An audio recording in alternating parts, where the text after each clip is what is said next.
Então, assim, gente, eu queria que quando vocês tivessem fosse fazer alguma pergunta, certo? Vocês ligassem o microfone e para falar, porque eu não estou conseguindo enxergar mais as mensagens, certo? Eu estou usando só uma tela, porque como eu estou usando o Linux aqui, eu não estou conseguindo usar duas telas, porque senão quando eu compartilho, ele vai mostrar as duas telas. Então vocês ligam o microfone e aí vocês falam, tá certo? Pode ficar à vontade. Então é isso. Então, antes da gente começar a mexer com a web, o problema de quem normalmente vai começar a estudar a programação web e às vezes não tem quem mostre um caminho, quem indique um caminho, o problema é que a pessoa às vezes começa a estudar a web sem conhecer a arquitetura da web, sem saber como a web funciona, certo? Então é por isso que hoje a gente vai começar com a arquitetura e funcionamento da web, certo? Então, para começar, a gente tem que pensar o seguinte: arquitetura, né? Arquitetura, ela é uma palavra que ela vem aí da área traz da área da engenharia, né? Que ela é a maneira pela qual as coisas, né, as coisas de um determinado edifício estão dispostas e organizadas, né? Então ela é um conjunto de princípios, de normas técnicas, de material, né? Então, essa palavra arquitetura, ela foi traga para dentro da web porque a web ela tem uma arquitetura, né? A internet ela tem uma arquitetura, a web ela tem uma arquitetura. Então a arquitetura web é a gente entender, a arquitetura e funcionamento é entender como as coisas na internet, como as coisas na web, elas estão dispostas, né? Como elas estão organizadas, como elas funcionam, certo? E isso é muito importante. Se você quer ser um programador web, se você quer trabalhar com web, você tem que entender como é que as coisas estão estruturadas e como é que as coisas funcionam. E para começar, né, assim, para a gente começar bem, a gente tem que se fazer a seguinte pergunta: existe diferença entre web ou internet? É uma pergunta que eu faço a vocês, certo? Se alguém souber e quiser responder, pode ficar à vontade, pode responder agora, certo? Eu dou um tempinho, você responde. Se não, a gente vai prosseguir aqui. Então, assim, existe diferença entre web e internet? A resposta é sim, né? Em algum momento aí, a web e a internet se confundem, né? Um momento aí da história. Devido assim, a web ter tomado grandes proporções, né? Então, a tecnologia se tornou conhecida como é hoje, tão usada como é hoje, por causa da web, se difundiu por causa da web, né? Então, a gente acaba aqui confundindo essas duas coisas, a web e a internet, certo? Mas existe diferença entre elas, certo? Porque a internet, ela é a rede, certo? É a base onde a informação trafega, né? Ou seja, o meio físico, né? Os cabos que interligam os computadores, né? E a web, ela roda, ela para funcionar, ela precisa da internet, então ela roda em cima da internet, certo? A gente vai ver isso com um pouco mais de riqueza de detalhes. Para começar, a gente vai entender logo o que é a internet, certo? Então, a internet ela é uma rede mundial de computadores, né, que estão distribuídos por todo o planeta. E, por se tratar de uma rede, quer dizer que os mesmos eles estão conectados entre si, né, que existe uma conexão entre eles, né? E para que existe essa conexão? Qual a finalidade de conectar máquinas? Para que essas máquinas elas possam trocar informações, né? Para que elas possam trocar conteúdo, trocar dados, informações. Então, a conexão entre os computadores serve exatamente para isso, né? Foi uma forma uma necessidade que as pessoas tinham, né? De trocar informação, né? Compartilhar informação, de fazer uma troca de informação de maneira mais rápida, né? Então, de maneira muito mais rápida. O fato é que hoje com a internet a gente consegue ter informação, hoje mobilidade de ter informação em qualquer lugar e de forma muito rápida e até instantânea. Por exemplo, você quer ler um livro, então hoje você tem os livros eletrônicos, né? Então você consegue passar o cartão de crédito ali e você passa ali o pagamento automaticamente, instantaneamente ele já é compensado e você já recebe o acesso ao e-book, né? Então é uma informação muito instantânea, né? Seja ela gratuita, seja ela paga. Teve épocas que a informação, tipo, a velocidade da informação não era tão rápida, tão instantânea como é hoje, né? Mas as coisas foram evoluindo e hoje está bem rápido.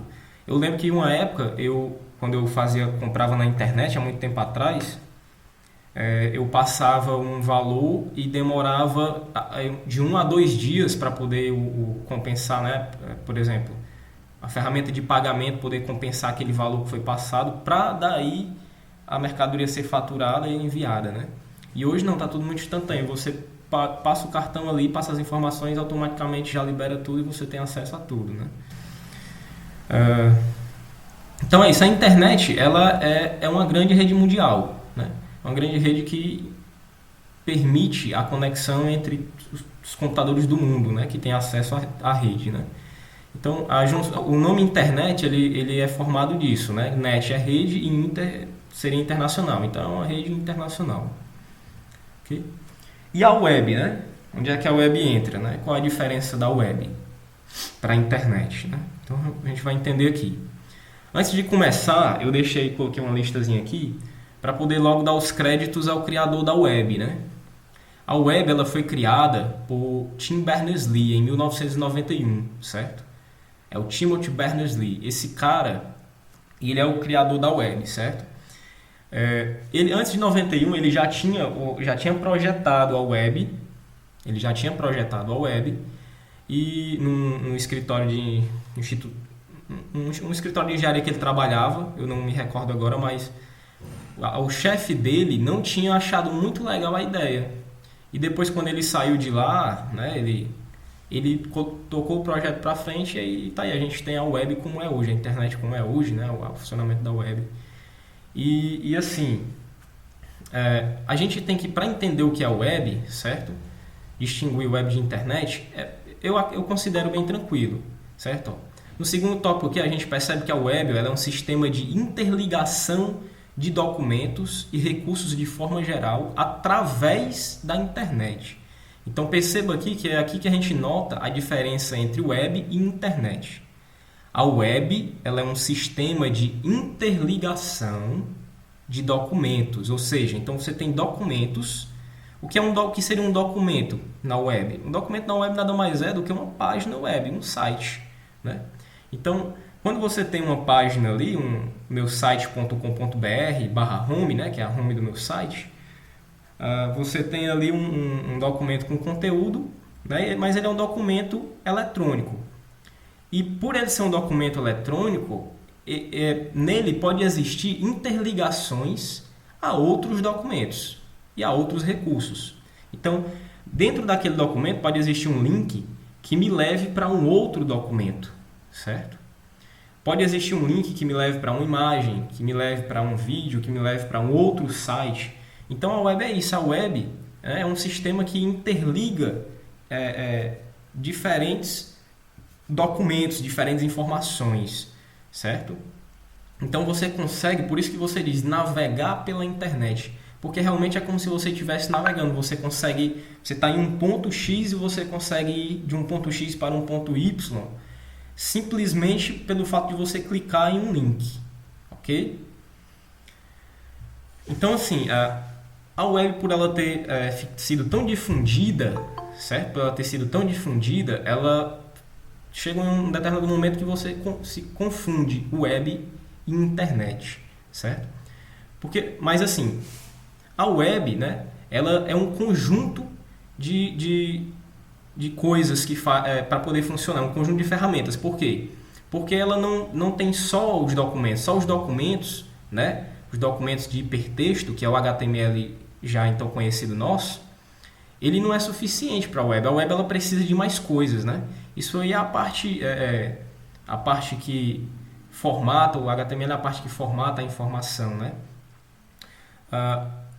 o que mais que faz parte da web, que é esse sistema da web, né? A web também ela é composta por um protocolo, certo?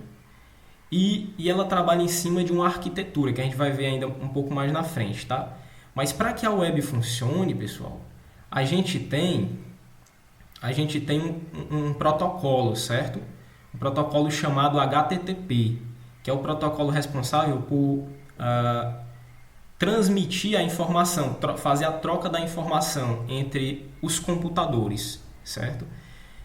Apesar de que para a web funcionar, vocês percebem que lá atrás no slide, né, você vê aqui no segundo tópico, né, que a web ela funciona através da internet, ela precisa da rede. Então ela vai, claro que para você ter acesso, você vai ter que usar os outros recursos da rede, como os protocolos de rede, TCP/IP. Não tem como você comunicar computadores hoje, no padrão de hoje, sem você ter o protocolo TCP/IP rodando, né? Sem você ter aquelas camadas lá do TCP/IP, camada de aplicação, a camada física, né? Que é a camada mais baixa. Então você tem todos esses recursos aí, mas a web mesmo, você resume a ela aos documentos, né, de hipertexto e o protocolo HTTP, certo? E ela funciona em cima de uma arquitetura que é chamada cliente-servidor, certo? Arquitetura cliente-servidor. O que é arquitetura cliente-servidor? Vamos lá. Eu vou pegar aqui um apontadorzinho aqui. Eu quero que vocês observem essa imagem aqui de cima.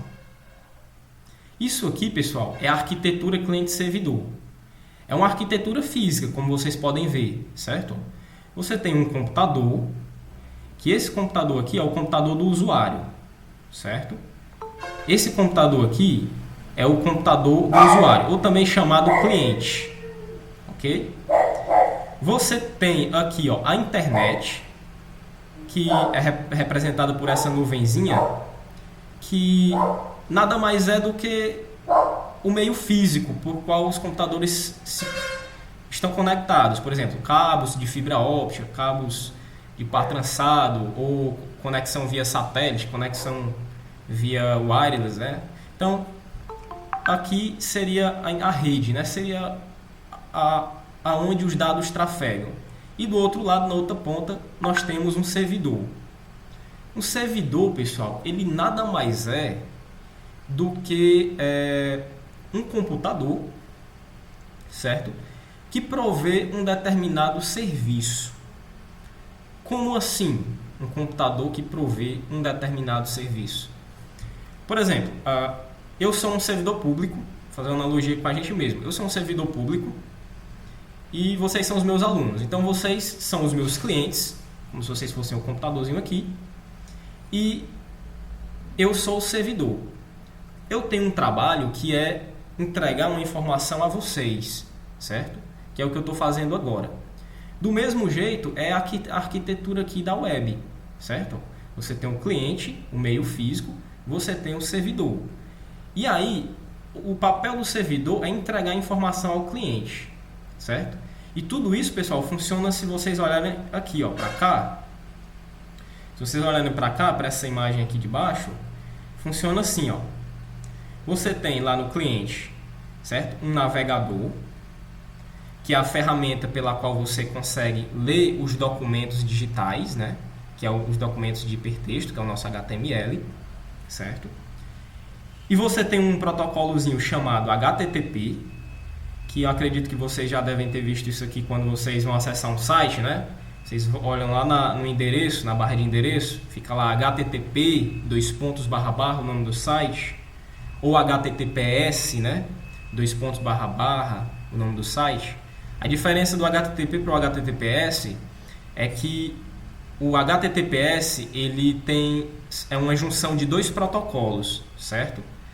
Que pode ser o protocolo SSL ou o SSL.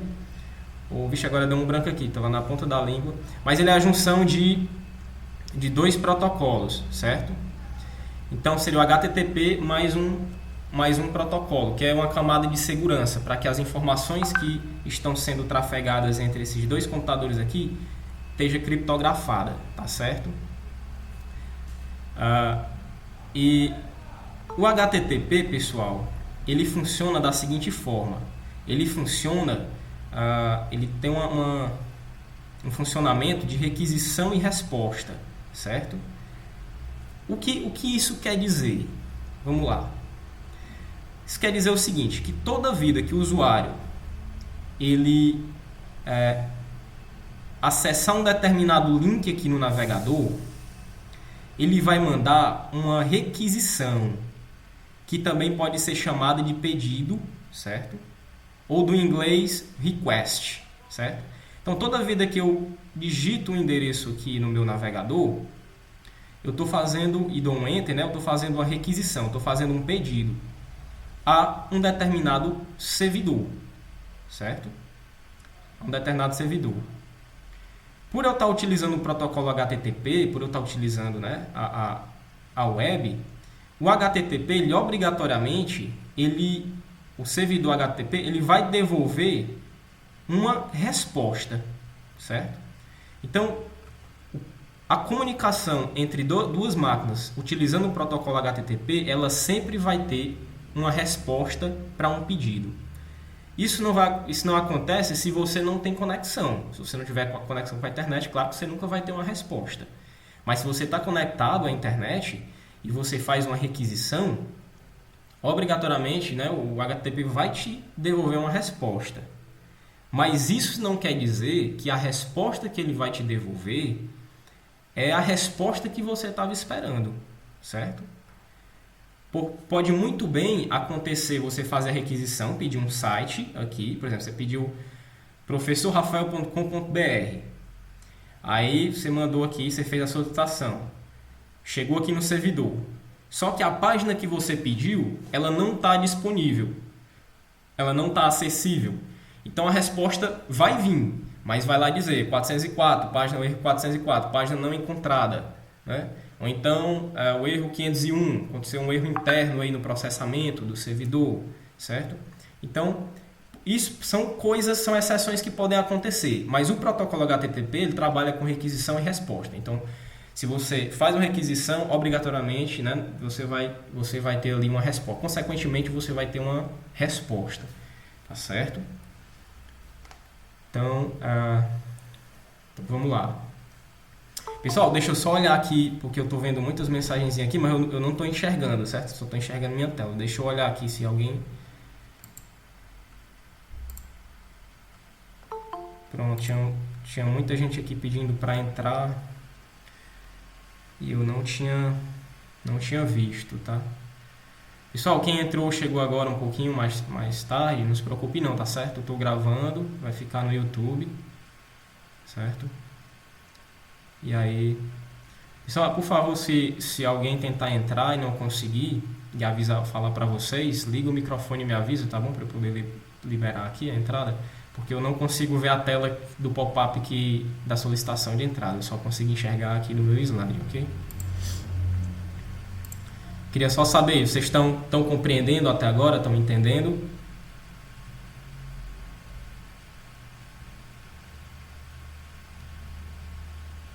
Ótimo, que bom, galera. Então vamos lá. Então, voltando aqui.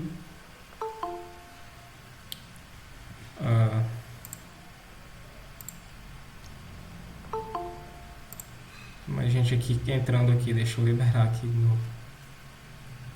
Não se preocupe não que Então, pessoal, entendemos aqui, né? Entendemos aqui a arquitetura cliente-servidor, conhecemos o protocolo HTTP, distinguimos o web de internet, sabemos agora que o web não é a mesma coisa que internet, né?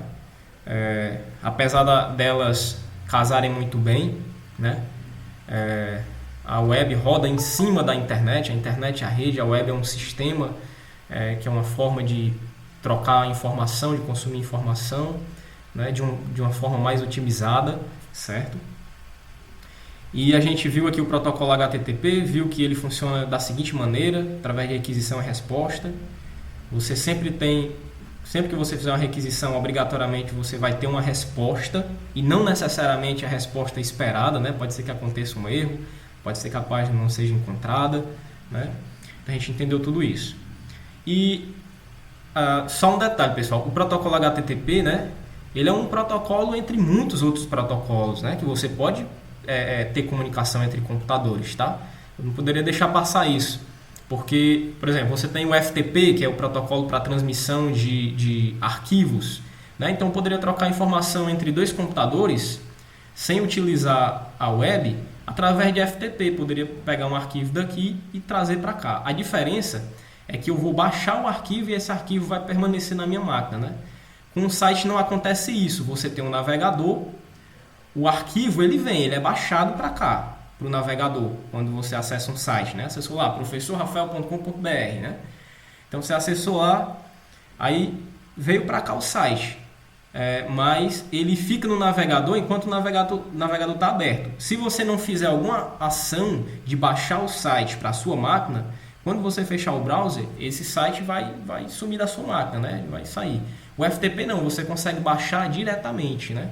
Você tem protocolos como o SSH, que você consegue, por exemplo, eu quero acessar essa máquina aqui, entrar dentro dela e manipular ela. Então eu posso usar o protocolo SSH, né? Então eu consigo acessar ela aqui. Né? Você tem o protocolo, por exemplo, hoje em dia, né? Você tem a internet das coisas, né? O IoT. Então o protocolo normalmente utilizado pelo IoT é o protocolo MQTT, né? Ele é um protocolo muito leve e performático, e que você consegue fazer um envio de informações para um determinado dispositivo embarcado, né? Uma placazinha, né? Então, e ele trabalha ele não trabalha com resposta. Você manda a informação e ele não diz para você se o processamento que você esperava foi feito, se deu erro, se deu certo. Você não sabe, você só envia a informação. Ele funciona da seguinte forma: o HTTP tem essa particularidade, né? Requisição. Sempre que você acessar um site, você vai ter uma resposta aí, independente se veio o site ou se não veio, né? Normalmente a gente consegue, às vezes a gente recebe um errozinho, né? Página não encontrada, serve erro interno, né? E tal, um erro interno de servidor. Então vamos lá, vamos prosseguir. Então a gente já falou do HTTP, né? Que ele é um protocolo para transferência de hipertexto, né? O próprio nome dele aqui, ó, se vocês observarem, ó, é o Hypertext, né? Hipertexto, Hypertext Transfer Protocol, né? Então ele é um protocolo que transfere hipertexto, né? Hipertexto nada mais é do que os documentos HTML, né? Então tudo que o navegador ele lê, o navegador ele só lê HTML, ele só interpreta HTML, CSS e JavaScript. Então se você tem lá no seu servidor, por exemplo, tem uma linguagem como o PHP rodando aqui, né? O que vem para cá, para o teu browser, né? Ele não é o PHP, o código PHP. Né? Aqui o teu browser ele só consegue rodar HTML, CSS e JavaScript. Então você faz a requisição, o PHP processa aqui o que ele tiver de processar. A gente vai entender depois o que é que o PHP pode processar, quando a gente for começar com o PHP. E aí o PHP ele devolve hipertexto, que é HTML, CSS e JavaScript. Então o PHP ele devolve... na verdade ele devolve HTML, né? O JavaScript ele vem linkado, né? Então ele devolve texto, né? Então ele devolve para cá e o browser interpreta aqui, né? Então, beleza. Tem mais alguma coisa que a gente precisa entender, né, do HTTP? Tem. O HTTP, pessoal, ele trabalha com o que nós chamamos de métodos. Métodos HTTP. Também é comum você encontrar em artigos, em documentos, livros, palavras, certo?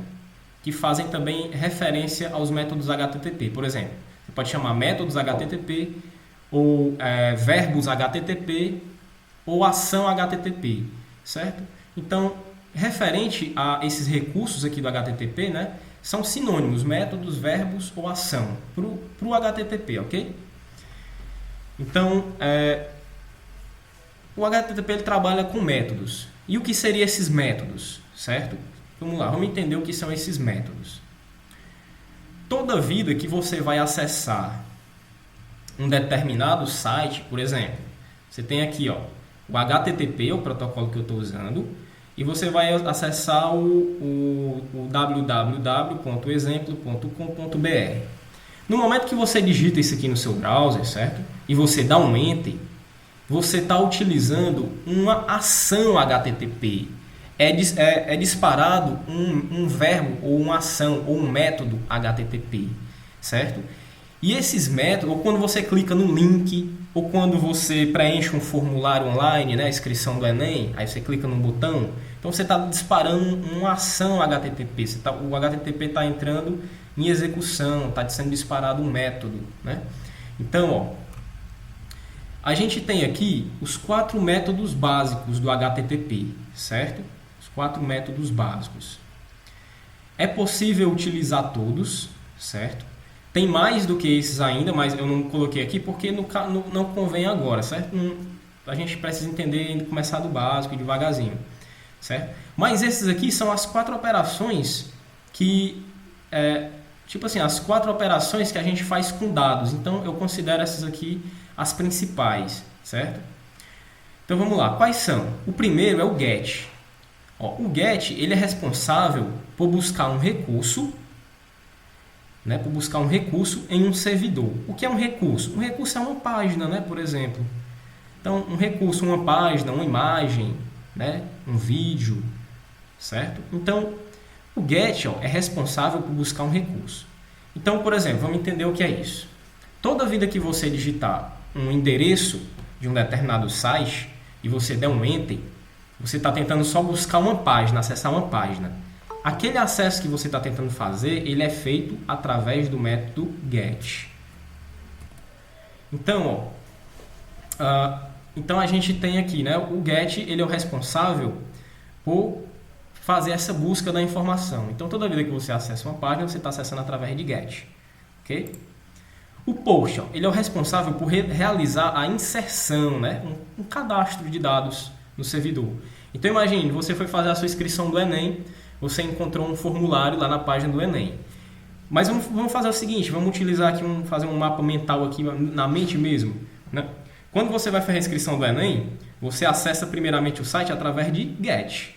Por quê? Você tem que chegar na página inicial do Enem. Então você digitou enem.com.br, o Edu, sei lá, o Mac, nem sei o que é, mas tudo bem, você digitou, deu um Enter. Você usou o GET porque você só pegou a página. Você foi buscar um recurso lá, uma página. A página principal. Daí você clicou um link lá em cadastrar, que também você pegou a página de cadastro através de GET. Só que agora você vai salvar os dados. Então, se você vai salvar os dados, o método, certo? Apesar de vou mostrar depois que é possível fazer com GET, mas o correto é você usar o POST para realizar o cadastro dos dados. Então, você tem um formulário lá do Enem, onde você vai preencher os seus dados como aluno e você vai clicar no botão. No momento que você clicar no botão, você vai disparar uma requisição do servidor com os seus dados para que eles sejam cadastrados lá no servidor. Ok? Aí você tem o PUT, que ele é o responsável por realizar a atualização de informações. Então imagine, você já tem o cadastro. Quando você quer atualizar seu cadastro lá dentro, né, você já está cadastrado. Então você quer atualizar seu cadastro lá dentro. O método recomendado para fazer isso é o PUT, certo? E o delete, né, por último e não menos importante, ele, como o próprio nome já diz, ele é o responsável por realizar a exclusão de um dado. Então, sei lá, você não vai realizar a exclusão lá do Enem, mas se você tem um sistema que você quer excluir uma determinada coisa, então você faz isso através da ação HTTP delete. Ok? Sabendo isso aí, a gente vai prosseguir aqui. Então, o HTTP ele é um protocolo baseado em texto sem conexão. Isso também é uma característica dele, né? As características dele, ele trabalha com requisição e resposta. Então, ele tem métodos, né? Verbos HTTP, que são ações, e cada uma dessas ações ela tem um significado, né? Você tem o GET, POST, PUT, DELETE, né? Então, cada uma tem um significado para que você use uma determinada ação, né? E ele é um protocolo baseado em texto e sem conexão. O que isso quer dizer? Isso significa que as pessoas que acessam o site, quando elas enviam a solicitação ao servidor, né? Aquele conteúdo, aquele documento, ele é mostrado em forma de texto, imagem ou tipo de mídia. Depois que o servidor ele responde, certo? Depois que o servidor ele termina de responder o usuário, ou seja, ele enviou a página, o que é que acontece? A conexão, certo? É encerrada. Então, se você observar, a conexão entre o usuário e o servidor é desconectada. Ou seja, não existe mais conexão no momento que você recebe a resposta. Não tem mais ligação entre a sua máquina e a máquina do servidor, certo? Não tem mais ligação. Só existe conexão entre a máquina do cliente e o servidor enquanto a resposta ainda não chegou, ok? Após a resposta ter chegado no seu browser, o conteúdo ter sido baixado no seu browser, você é desconectado do servidor, ok? Professor, é possível criar uma aplicação que ela fique conectada ao servidor a todo tempo? Porque não existe aplicações em tempo real, né? Que quando a pessoa está lá no outro lado do mundo faz uma açãozinha e aí automaticamente eu nem atualizei a página, aparece na minha página, né? Como o Gmail, por exemplo. É possível, certo? É possível sim, tá? Mas aí já é outra, né? Isso aí já é outro assunto um pouco mais avançado, tá bom? Que não cabe agora, ok? Então vamos lá. Aqui, pessoal, eu tenho o processo de conexão, né? Como é que funciona, ou seria o passo a passo, né, de uma conexão lá do meu cliente com o meu servidor, certo? Deixa eu... Opa, fiz sem querer. Pronto. Então, vamos lá. Então, vamos entender como é que funciona. Então, primeiro, o que é que acontece? Você tem a URL, né, que é o endereço. A gente já vai entender mais sobre a URL. A gente vai estudar um pouquinho mais isso aqui, tá? Mas você tem a URL que seria o endereço lá do site. Então, se a URL pertencer a um domínio próprio, o navegador ele primeiro se conecta a um servidor, certo? Então, o navegador, né, o browser, que é lá o seu Google Chrome, o Firefox, né, Safari. Então, ele se conecta a um servidor e recupera o IP correspondente ao servidor. Vamos entender o que é isso aqui, certo? Vamos lá. O que é a URL? Na URL a gente sabe que é um nome de domínio, né? Quando você vai acessar um site, você acessa lá professorrafael.com.br, né? Então é um nome que esse nome ele faz referência a uma máquina, a um servidor, né? Que contém um determinado site, né? Só que nós sabemos que as máquinas elas são endereçadas por IP e não por nomes. E por que é que a gente digita um nome no browser em vez de digitar um IP? Certo? Então, e por que é que a gente utiliza, né, um nome no lugar do IP da máquina? Porque, pessoal, já imaginou você tentar acessar um site e você ter que saber de cabeça o IP de um site? Por exemplo, eu quero acessar o Google, aí eu tinha que saber o IP do Google, 172.158.30 e tanto, .40 e tanto. Na porta, aí em 2 pontos, na porta 447. Tá entendendo? Então, para isso a gente usa esses nomes, né? A gente usa nomes. E para que a gente possa usar esses nomes, existe um outro servidor, que é o servidor DNS, que é o Domain Server Name. O servidor DNS ele faz o papel como se fosse de uma lista telefônica, certo? É como se fosse uma lista telefônica. Ele tem um nome associado a um IP. Então o IP professorrafael.com.br está associado, o nome professorrafael.com.br está associado ao IP 192.170 e tanto, tarará, entendeu? E aí, primeiramente, o teu navegador, ele pega, né, ele faz uma solicitação a um servidor DNS para descobrir o IP daquele endereço que tu está querendo acessar, certo? Aí o servidor DNS devolve o IP referente àquele nome e aí então o navegador ele faz o acesso ao servidor onde está o site, certo? Depois o que é que acontece, né? O navegador ele se conecta ao servidor, que é onde está o site, e envia uma solicitação HTTP, como a gente já viu, né? que é uma requisição, né, ou request. Então ele faz uma solicitação HTTP para a página web que ele deseja, né? E aí no passo 3 aqui, né, você tem o servidor recebe a solicitação e verifica a página desejada, né? Então ele verifica qual foi a página lá que o usuário solicitou, né? Porque um site ele pode ter uma ou várias páginas, né, ou N páginas. Se a página existir, o servidor a mostrará, ele devolve, né, ele faz um response ou request, né, com a página.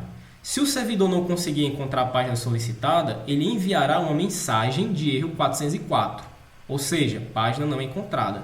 E não só 404, né? Existem diversas possibilidades aí de erros, né, de exceções que podem acontecer em um servidor e você não receber a página de volta, ok?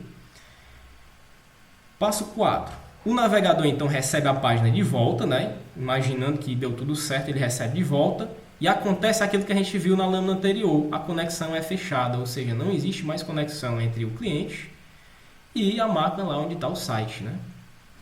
No passo 5 aqui, caso a página exista, e é isso que se espera, né? O navegador analisa, se o navegador realmente recebeu a página, ele a analisa e procura outros elementos necessários para concluir sua exibição, o que inclui textos, imagens e afins. Deixa eu explicar o que é isso aqui, pessoal, esse passo 5, que é muito importante. Quando você faz a requisição à página home do professorrafael.com.br, eu estou fazendo referência a esse site aqui, mas ele nem é meu não, ele até existe, eu até olhei ontem, viu? Mas não é meu não, estou fazendo propaganda aqui, não sei nem quem é. Mas tudo bem. Quando você acessa professorrafael.com.br, você tem a resposta da página principal. Só que essa página principal, existe diversos links nela, ela está linkada com outras coisas. Por exemplo, ela está linkada com arquivo CSS, ela está linkada com arquivo JavaScript, ela pode estar linkada com imagens. E todos esses arquivos, eles não vêm junto com a página não, com a página principal, certo? Eles vêm depois, ela é baixada primeiro, quando o navegador encontra o link de uma imagem, né? Aí ele vai lá, traz a imagem. Quando ele encontra o link do arquivo CSS, ele vai lá no servidor novamente, traz o CSS. E você sabe que um arquivo CSS, ele pode, de um determinado site, ele pode não necessariamente estar no mesmo servidor onde está o site, né? Assim também um arquivo JavaScript. Então o navegador, ele pode, depois que ele baixa ali a página que você solicitou, ele pode fazer diversas requisições ao mesmo servidor ou a outros servidores, certo? No passo 6, então, para cada um desses elementos, o navegador ele faz conexões adicionais, o que eu falei, né? HTTP para o servidor para cada elemento, ok? E por último, certo? Quando o navegador terminar de carregar, todos os elementos, né, da página, da janela, será carregada, né, no navegador, ok? Então vamos lá, prosseguindo. Agora a gente vai entender, pessoal, o endereçamento, que é outra coisa também fundamental para quem quer se tornar um desenvolvedor web, certo? É algo fundamental. Então, é fundamental que você, profissional da web, você conheça sobre a web, né? Você entenda a arquitetura da web, como a web está estruturada física e logicamente. E uma das coisas que você tem que entender também é o endereçamento, né? No endereçamento, pessoal, a gente tem aqui... ele é dividido em 3 partes: a URI, a URL e a URN. A gente já sabe que o endereço ele corresponde a um IP, a um número IP, porque as máquinas elas são endereçadas por IP. É muito semelhante, pessoal, ao aparelho celular. Por exemplo, o aparelho celular ele tem, né, o chip ele tem um determinado número, né, e esse número ele é único, certo? Ele é único. Pode ter um número repetido? Pode. E o que é que vai diferenciar? É o DDD. O DDD diferencia um determinado número de outro. Então, eu posso ter o mesmo número em 2 estados diferentes, mas com um DDD diferente, que é o que os difere, né? Um site também, eu posso ter o professorrafael.com, que não é o mesmo site do professorrafael.com.br, ou .com, ou .org, né? Ou .edu. Então,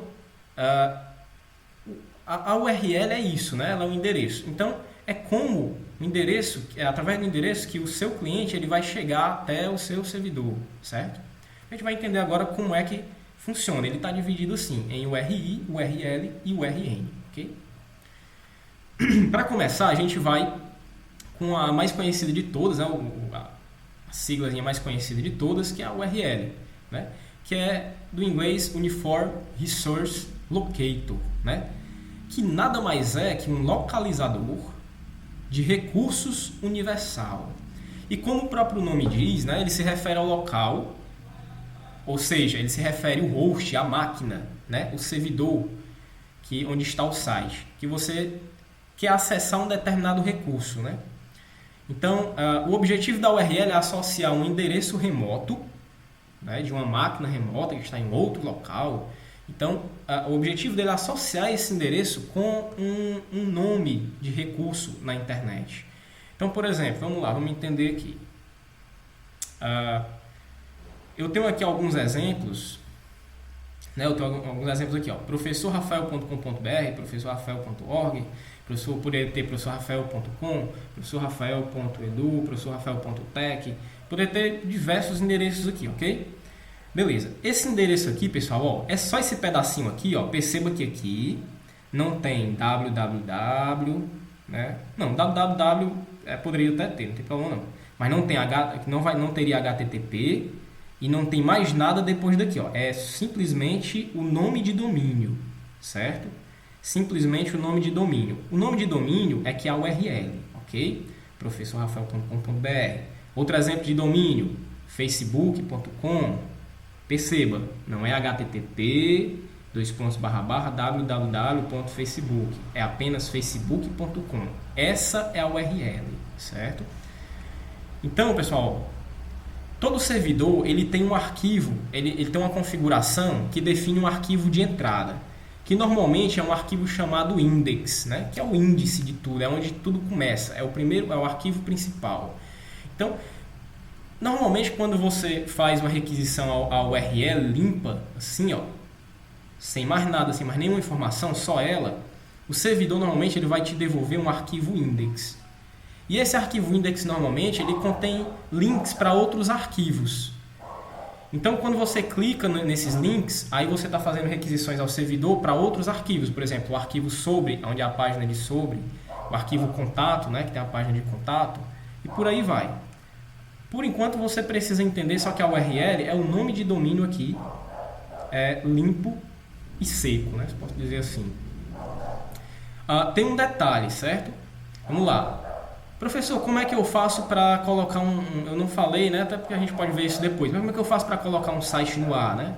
Então você vai contratar um serviço de hospedagem se você quer colocar um site no ar, né? Tem serviços gratuitos que você pode usar? Tem serviços gratuitos que você pode colocar o seu site lá, né? Não oferece muito recurso, muita coisa, mas você consegue já fazer alguns testes, consegue deixar um sitezinho disponível. E o nome de domínio, professor, onde é que eu consigo? O nome de domínio, pessoal, você pode até conseguir em algum canto gratuitamente, mas talvez não seja como você quer. Se você quer ter mais liberdade no nome de domínio, poder escolher um nome de domínio mais personalizado, você vai ter que comprar, certo? E você pode comprar o nome de domínio, é uma licença que você paga, normalmente é uma licença anual. E se você quiser, você pode comprar tanto em órgãos que eles são responsáveis por vender o nome de domínio, como também onde você compra a hospedagem. Mas eu recomendo, pessoal, comprar o nome de domínio no próprio órgão que que faz a gestão dos nomes de domínio, porque às vezes quando você compra aonde você vai hospedar o seu site, né, às vezes o seu domínio fica amarrado àquela empresa, né? Eu acho que isso até é antiético, mas acontece, tá? Então vamos lá. A URL, né? É o Uniform Resource Locator, né? O localizador de recurso universal. Já entendemos o que é. Vamos agora para URN, né? Que é Uniform Resource Name, né? Ou seja, ele é o nome de recursos universal. É o nome do recurso que ele está acessando e também fará parte da URI, certo? Não chegamos em URI ainda, nós vimos só a URL. Estamos agora em URN, ok? O que é o URN, né? Uniform Resource Name, né? Ele é aquele textinho que sempre vem depois da URL, Ó, se vocês observarem, ó, eu tenho aqui, ó, a URL, né, até aqui o BR, ó. E aqui, ó, eu tenho uma barrinha contato.html. Se vocês observarem, .html indica para mim que isso aqui, ó, é um arquivo HTML que está dentro do meu servidor. Então, por exemplo, ó, se eu tirasse o contato aqui e acessasse só o endereço aqui, ó, eu acessaria a index. Como eu botei uma barra aqui, ó, e coloquei contato.html, eu estou acessando um recurso específico chamado contato.html, certo? Esse pedacinho aqui é chamado de URN, é o Uniform Resource Name, certo? E é muito comum você encontrar sites, né, você vai ver em todos, que eles sempre vão ter um URN, que é esse pedacinho aqui, que é quando você vai acessar um determinado recurso. Então eu poderia acessar, poderia ter dessa forma aqui também, ó, certo? Uma URL mais amigável, né, sem a extensão do arquivo, ok? Aqui poderia ser uma imagem, né? Poderia ser um vídeo, um PDF, né? Então, esse é o URN, bem simples, né? E por último, não menos importante, né, o URI. O URI, né, Uniform Resource Identifier, né? Então ele é um identificador de recurso universal. O URI, pessoal, eu vou explicar para vocês agora. Ele é a junção da URL, que é o nosso localizador de recurso universal, com o nosso nome de recurso universal, né? Então ele é a junção do URL com o URN, formam o URI. Só que no URI também você tem a adição do protocolo HTTP. Então vamos lá. Ó. Ele é um identificador de recursos universal, como diz o próprio nome, é um identificador do recurso. Ele pode ser uma imagem, uma página, né? Você pode acessar qualquer coisa através da web, né? Desde que esteja disponível.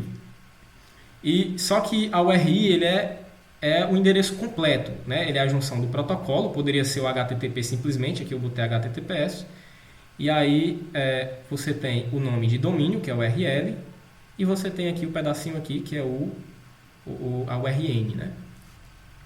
Então, ó, e a URI é a junção de tudo, tanto é que eu botei aqui, ó, URI igual, né, a protocolo mais URL mais URN, então você tem todo o endereço, ok? Pronto. Então, pessoal, aqui a gente conseguiu entender de forma, eu acho que simples, a arquitetura da web, né? Desde a parte física da web e o funcionamento, o protocolo que é utilizado, a URL, né?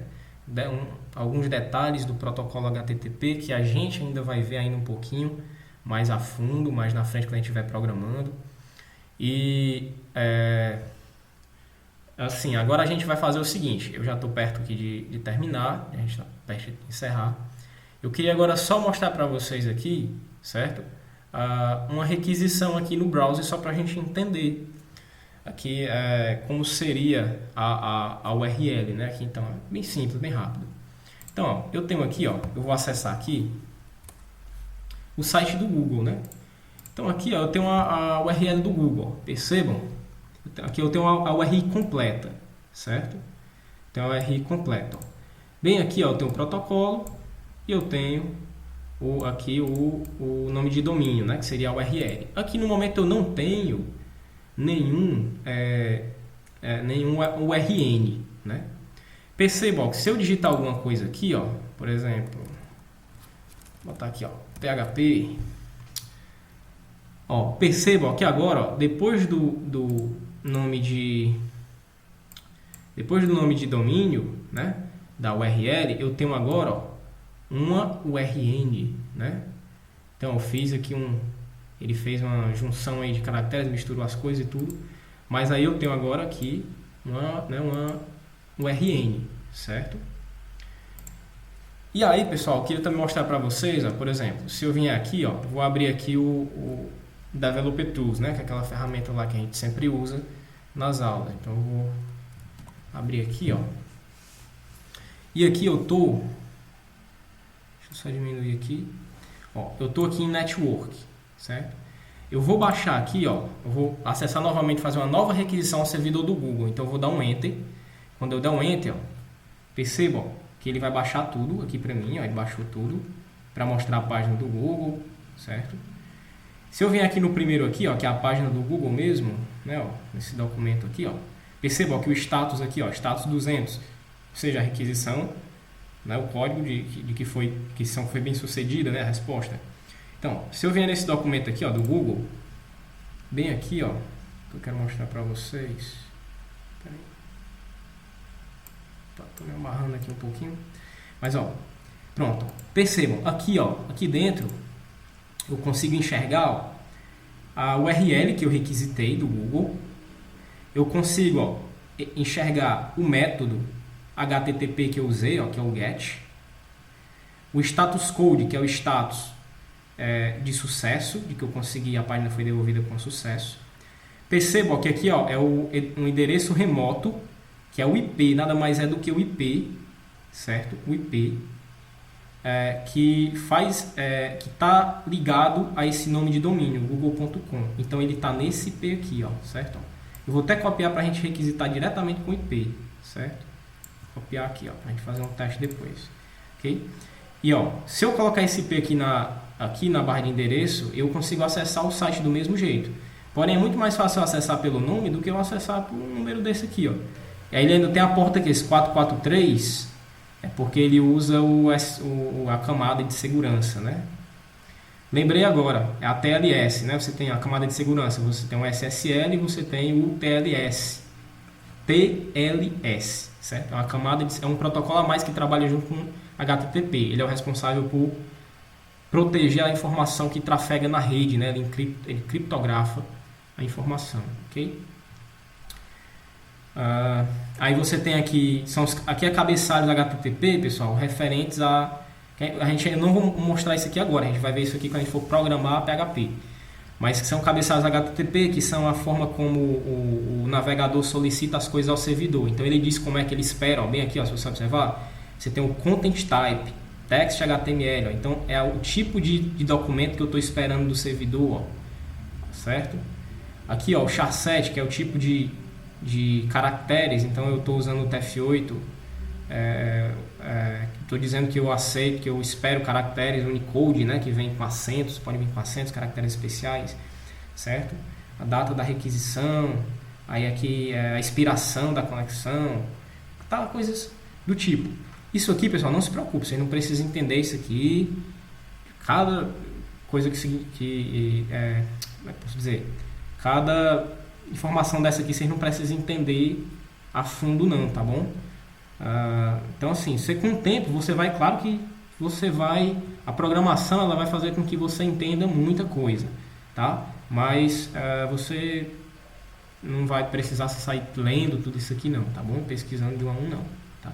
E se você quiser fazer também, tem tempo, pode fazer, por mim. Não faz diferença não, você vai aprender, certo? Mas não recomendo que você vá no seu tempo, tá? Você vai aprendendo com o tempo, você vai programando, você vai entendendo, você vai estudando, você vai aprendendo mais. Então, ó, eu coloquei o IP aqui, ó, e eu vou tentar acessar, ó. Eu vou dar um Enter, deixa eu só fechar aqui o Developer Tools, vou dar um Enter, ó. Página não encontrada, deixa eu tirar aqui a porta. Ó, percebam que eu coloquei o IP e ele redirecionou lá para o site do Google de novo. Vamos lá, ele fez a requisição. Botei só o IP, vou dar um Enter e acessei o site do Google, ok?